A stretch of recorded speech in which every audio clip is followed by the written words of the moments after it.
Warning: stop wasting your money on expensive airport SIM card counters until you watch this complete Klook eSIM tutorial for beginners. Today, I'm going to show you exactly how to buy, install, and activate your Klook eSIM in just a few minutes. More importantly, I will reveal the one critical mistake that causes many travelers to accidentally interrupt their eSIM setup before their trip even begins. By the end of this video, you will know exactly what to do before departure, what to do after landing, and how to track your data. Let's get started. The first step is choosing the right Klook eSIM package. Open the Klook app and search for your destination. You will usually see several data options, including daily data plans and fixed data packages for your entire trip. If you mainly use Google Maps, messaging apps, and basic browsing, a smaller package is often enough. If you plan to upload videos, stream content, or make video calls frequently, consider choosing a larger package to avoid running out of data. Before purchasing, there is one thing you absolutely must check. Make sure your phone supports eSIM technology. Most modern iPhones and Android devices support eSIM, but it only takes a few seconds to verify compatibility and avoid a major headache later. To make things easier, I have placed the official Klook eSIM link in the description below. You can use that link to find the exact eSIM package featured in this tutorial and avoid accidentally purchasing the wrong product. Once your purchase is complete, we arrive at the most important part of this tutorial: installing the eSIM directly from the Klook app before you depart for your trip. This is where many beginners make a costly mistake. Please pay close attention. Go to your booking confirmation in the Klook app and simply tap the Add eSIM to Device button. Tap Activate and then Continue. The big mistake: the app will display a loading screen that says Adding eSIM.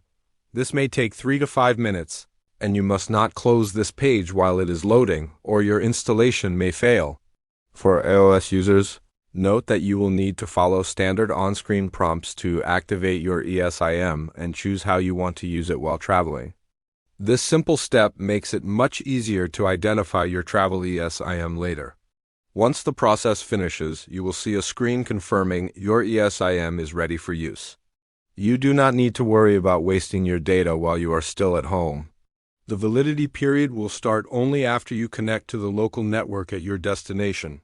Now fast forward to travel day. Your plane lands. Everyone around you starts searching for airport Wi-Fi or lining up at SIM card counters. Meanwhile, you can get connected in less than a minute.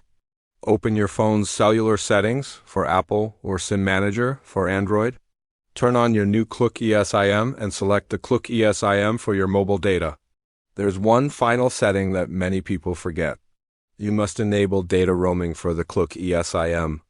Without data roaming turned on, your phone may not connect to the local carrier network. Once data roaming is enabled, wait approximately 30 seconds. Your phone should automatically register with a local network and connect to the internet. At this point, you are ready to use maps, ride-hailing apps, messaging services, and everything else you need while traveling. If you are planning an upcoming trip, I highly recommend setting up your eSIM before you leave home. The official Klook eSIM link is available in the description below. Getting everything prepared in advance can save you a lot of stress when you arrive in a new country. But what if your eSIM does not work immediately? Do not panic. Most connection problems can be fixed in less than a minute. First, verify that data roaming is enabled for the travel eSIM. If it is already enabled and you still see no service, turn airplane mode on for 10 seconds and then turn it back off. This forces your phone to search for available networks again. If the issue continues, restart your phone. A simple reboot often resolves temporary network registration problems. If you still cannot connect, go to Network Selection. Disable Automatic Network Selection and manually choose a supported local carrier listed in your Klook instructions. These simple troubleshooting steps solve the vast majority of travel eSIM connection issues, and that's it. You now know exactly how to buy, install, activate, and troubleshoot a Klook eSIM before your next trip. If you found this tutorial helpful, please hit the like button and subscribe for more travel technology guides. And don't forget to check the description below to access the official Klook eSIM link and get everything. Set up before your next adventure. Have a fantastic trip and safe travels.